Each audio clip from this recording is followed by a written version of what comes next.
மக்களே இங்கே பார்த்தீங்களா யாரோ எப்படி உயிரோடு இருக்குன்னு. கடலூரில் இன்றைக்கி ஒருத்தவங்கள்ட்ட வாங்கினேன். எப்படி இருக்குது பாருங்கள், அப்படியே ஃப்ரெஷ்ஷாக இருக்குது, செம்மையாக இருந்துச்சு வாங்க பார்க்கவே. நீங்கள் உயிரோடு யாராவது அந்த மாதிரி பார்த்துருக்கீங்கன்னா கமெண்ட்டில் சொல்லுங்கள். பாய்.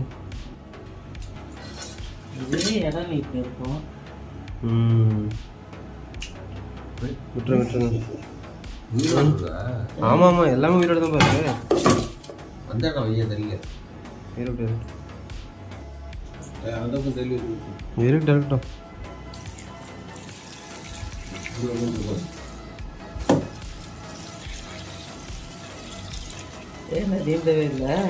இப்போ அன்னைக்கு ஒரே பரபரப்பாக ஓடிட்டு இருந்துச்சு.